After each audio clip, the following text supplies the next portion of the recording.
हर कह दूं तुम्हें या चुप रहूं, दिल में मेरे ओज गयो है। तू बोले तो जानू, गुरु तुमको मानू। जी हाँ, आपको गुरु मान जाऊंगा अगर आप बता दें आज मेरे दिल में क्या है। पहले बता दूं कि हमारा जो कैंप लग रहा है, फाइब्रोस्कैन कैंप, जो लीवर चेकअप कैंप है, वो इस बार 8 जुलाई को लग रहा है। जिन जिन लोगों को कराना हो, मेरे व्हाट्सअप नंबर, ये जो नंबर नीचे दे रहे हैं, 2 नंबर दिया जा रहा हूँ, इस पे मुझे व्हाट्सअप कर दें और आपको सारी डिटेल बता जाएंगी। 8 जुलाई, second Saturday. Thank you very much. तो आ रहा है आपका लौंडा एक ऐसा टॉपिक लेके जो बहुत ही, हर बार यही बोलता है लौंडा, कुछ नया तो कुछ है नहीं, हर बार ये नया है। सब्सक्राइब कर दिया करो।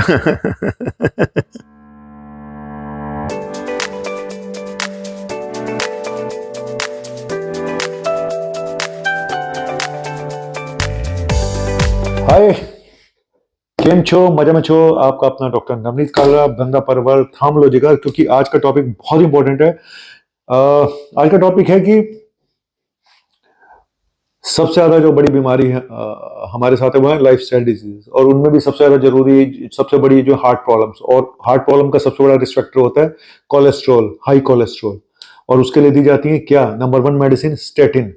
लेकिन यहीं पे लोचा है कि दवा बहुत इफेक्टिव है, आपकी लाइफ सेविंग मेडिसिन है स्टेटिन जिनको बोलते हैं, चाहे वो रोजुआ स्टेटिन हो, टोरवा स्टेटिन हो, सिम्वा स्टेटिन हो, लाइफ सेविंग मेडिसिन है, लाइफ सेविंग। एक बार हार्ट अटैक हो जाए तो जिंदगी भर खानी पड़ती है, एक बार स्ट्रोक हो जाए तो जिंदगी भर खानी पड़ती है, कई बार उसके बिना भी देनी पड़ती है जहां पे कोलेस्ट्रॉल हाई है, रिस्क फैक्टर्स हैं, ठीक है। लेकिन आज का टॉपिक ये है कि कुछ पेशेंट में इनके जो साइड इफेक्ट हैं, कुछ पेशेंट में होते हैं, और कितने कॉमन है वो साइड इफेक्ट, और उनका क्या किया जाए। और आज जो मैं चर्चा कर रहा हूं वो है कि स्टेटिन की वजह से शुगर का हो जाना, न्यूली ऑनसेट डायबिटिस मेलाइटस, यानी ताजा ताजा हवा चली है। इधर आपने स्टेटिन शुरू करी, इधर शुगर बढ़ गई। तो इस पे बात करूंगा। हालांकि सबसे मेजर साइड इफेक्ट जो है, एक मायोपैथी होता है कि मसल वीकनेस हो जाती है, मसल में दर्द होती है, थकान होती है। तो ये तो एक स्टेटिन का साइड इफेक्ट है, जिसकी वजह से काफी लोग बंद भी कर देते हैं या कुछ और ऑल्टरनेटिव होते हैं। लेकिन आज मैं जो बात कर रहा हूं कि शुगर का बढ़ जाना स्टेटिन की वजह से, तो इसमें क्या दवाइयां बंद कर देनी चाहिए अगर स्टेटिन से शुगर हो जाए, नंबर 1। नंबर 2, अगर शुगर हो भी गई है तो उसमें कौन सी बेस्ट मेडिसिन है, नंबर 2। नंबर 3, ऐसे पेशेंट में अगर शुगर हो जाती है तो इनके लिए बेस्ट मेडिसिन कौन सी है शुगर की। तीसरी, कि स्टेटिन को कैसे यूज करें कि शुगर कम से कम हो, और सबसे अच्छी स्टेटिन कौन सी है। सबसे बड़ा सवाल ये कि सबसे अच्छी स्टेटिन कौन सी है जो सबसे कम शुगर करती है, और मैं वही यूज करता हूं। हालांकि थोड़ी वो कॉस्टली है, लेकिन हम लोगों के पास उसके ऑप्शन हैं थोड़े सस्ते वाले।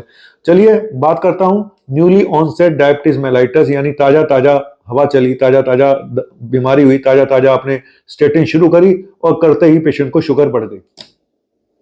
ये देखा गया कि 10,000 पेशेंट में से 10 से 20% में, 10 से 20 केसेस में शुगर हो जाती है। यानी अगर हमने एक स्टडी करी जहां पे एक पेशेंट को कुछ भी नहीं दिया, उनको ऑब्जर्व किया, प्लेसेबो जिसको बोलते हैं, और दूसरों को हमने स्टेटिन दी, तो जिनको नहीं कुछ दिया वहां पे 1.2% में शुगर हुई, और जिनको स्टेटिन दी वहां पे 1.5% को शुगर हुई। तो आप समझिए कि 0.3% का ही फर्क पड़ा, बहुत ज्यादा फर्क नहीं पड़ा।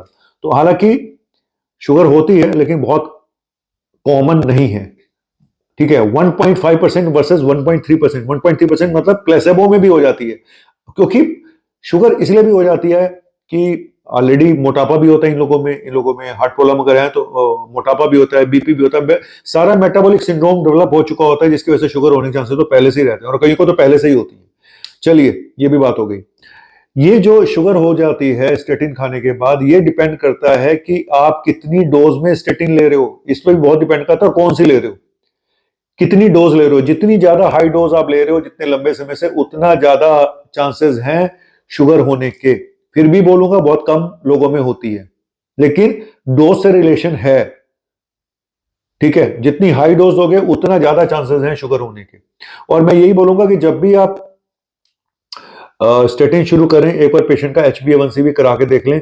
जिन लोगों का HbA1c बॉर्डर लाइन है, जिन लोगों को मोटापा है, जिनका BMI बहुत ज्यादा है, 30 से भी ऊपर है, तो उन लोगों में शुगर होने के चांसेस ज्यादा रहते हैं। तो पहले से ही अलर्ट हो जाएं अगर आपका ये सब चीजें आपको पहले से हैं तो। अब अब बात करते हैं कि चलिए, अब मान लिया कि अब एक पेशेंट है जिसको हार्ट अटैक हुआ है और शुगर नहीं थी, लेकिन मोटापा था थोड़ा बहुत। आपने स्टेटिन शुरू करी, स्टेटिन शुरू करते उसको शुगर हो गई, चाहे भले ही वो बॉर्डर लाइन हुई, चाहे वो थोड़ी बहुत हो गई, तो अब क्या करें? क्या हमें स्टेटिन बंद कर देनी चाहिए? जी नहीं, स्टेटिन बंद नहीं कर सकते, क्योंकि ये लाइफ सेविंग है। अब आपको वो जो शुगर है उसका मैनेजमेंट करना है, number one. Number two, statin का कोई ऐसा स्टेटिन एडजुवेंट थेरेपी देनी है साथ में, कि स्टेटिन के साथ कुछ ऐसी मिलती जुलती कोई थेरेपी दें जिससे स्टेटिन की डोज कम हो जाए। तो ऐसी दवाइयां भी हैं जो स्टेटिन की डोज को कम कर सकती हैं। कुछ सप्लीमेंट्स भी हैं जो स्टेटिन के साइड इफेक्ट को कम कर सकते हैं। ठीक है, तो पहले बता दूं कि अगर शुगर हो जाती है तो आपको दवाई बंद नहीं करनी है, या तो उसका ऑल्टरनेटिव ले लो, डॉक्टर ऑल्टरनेटिव देगा, या कुछ उसकी डोज कम करके उसमें कुछ और ऐड करेगा जिससे कि स्टेटिन की डोज कम हो जाए। ऐसी दवाइयां हैं जो हम दे सकते हैं, जैसे कि सबसे ऊपर है इसमें एजिटामाइड और PCSK9 इनहिबिटर। तो ये दो दवाइयां ऐसी हैं जो स्टेटिन की डोज को कम कर सकती हैं। इसको हम बोलते हैं स्टेटिन एडजुवेंट थेरेपी, है ना। और इसके अलावा और भी नई नई मेडिसिन आ रही हैं, उसके बाद में फिर बात करूंगा। दूसरा क्या है कि स्टेटिन कई बार कोएंजाइम Q10 को कम कर देते हैं, जिसकी वजह से भी शुगर इंसुलिन के ऊपर असर पड़ता है। तो कोएंजाइम Q10 भी आप साथ में दीजिएगा अगर स्टेटिन दे रहे हैं तो, ठीक है, तो उससे भी फर्क पड़ता है। अब मैं इस पे बात करूंगा कि सबसे सेफ जो कोलेस्ट्रॉल की मेडिसिन है वो कौन सी है जो कि शुगर कम, सबसे कम करती हो। तो मेरी फेवरेट जो मुझे इजीली अवेलेबल हो जाती है, हालांकि वो कॉस्टली है थोड़ी सी, जो सबसे मेन ब्रांड है इंडिया का वो पिवास्टा के नाम से है, और पिटवास्टेटिन। और पिटवास्टेटिन जो है वो हम लोग जो यूज करते हैं, हमें थोड़े से जेनिक ब्रांडेड मिल जाते हैं तो सस्ती मिल जाती है, लेकिन अदरवाइज थोड़ी कॉस्टली है। 2 mg से लेके 4 mg तक इसकी डोज है, लेकिन इसके साइड इफेक्ट नो डाउट कम से कम है। तो मेरी फेवरेट है पिटावास्टेटिन, और इसके अलावा प्रावास्टेटिन भी आती है, और हालांकि वो मैं यूज बहुत कम करता हूँ। तो ये मैंने बता दिया कि सबसे सेफ कौन सी है और सबसे ज्यादा कौन सी मेडिसिन शुगर करती है, वो है सिम्वास्टेटिन। और जो सबसे ज्यादा यूज कर जो की जाती है एटोरवा एंड रोजुवास्टेटिन, ये सबसे ज्यादा शुगर करती हैं। तो पहले ये बोलूंगा कि स्टेटिन शुरू करने से पहले अपनी ब्लड शुगर चेक कर लें, फास्टिंग बीपी और HbA1c करा लें, और शुरू करने के 15 दिन बाद या 1 महीने बाद तुरंत अपनी शुगर और जरूर चेक कराएं। शुगर फास्टिंग भी रेगुलर चेक करते रहें, क्योंकि अगर आप मोटे हो, अगर आपका BMI ज़्यादा है, अगर आपका पहले से ही बॉर्डर लाइन शुगर थी, तो आपको तो शुगर होने के चांसेस ज़्यादा हैं दूसरे लोगों के मुकाबले, इसलिए अपना रेगुलर चेक करते रहें। अब बात ये करते हैं कि मान लो शुगर हो गई है, तो इनके लिए बेस्ट मेडिसिन कौन सी है? ऐसे पेशेंट के लिए बेस्ट मेडिसिन है पायोग्लिटाजोन, नंबर 1, ठीक है, क्योंकि ये लिपिड प्रोफाइल को भी कम करती है और कार्डियक जो रिस्क होते हैं उसको भी कम करती है। दूसरी है मेटफॉर्मिन। मेटफॉर्मिन पायोग्लिटाजोन के साथ भी दी जा सकती है और मेटफॉर्मिन अलग से भी दी जा सकती है, ठीक है। तो ये मैंने कुछ आज आपको चीजें बताई हैं। और मैं क्या करता हूं, मैं जनरली स्टेटिन, देखो मैं स्टेटिन हर पेशेंट को नहीं देता हूं। जहां पे मुझे लगता है कि अभी कोई बहुत रिस्क नहीं है, सिर्फ एक उसने थोड़े दिन खाया पिया उल्टा सीधा तो उसका कोलेस्ट्रॉल बढ़ गया, तो मैं यही बोलता हूँ कि आप अपने आप करो, लाइफस्टाइल चेंज करो, वेट कम करो, ये सब करो। अगर नहीं होता फिर बात करेंगे। हाँ, लेकिन अगर पेशेंट को कुछ और फैक्टर भी है, BP भी है, फैमिली हिस्ट्री भी है हार्ट प्रॉब्लम की, और मोटापा भी है, तो वहां पे शुरू करनी पड़ती है स्टेटिन्स। लेकिन स्टेटिन्स शुरू करते वक्त सबसे पहली चीज, कम से कम डोज में शुरू करें, नंबर 1, 2 महीने वेट करें।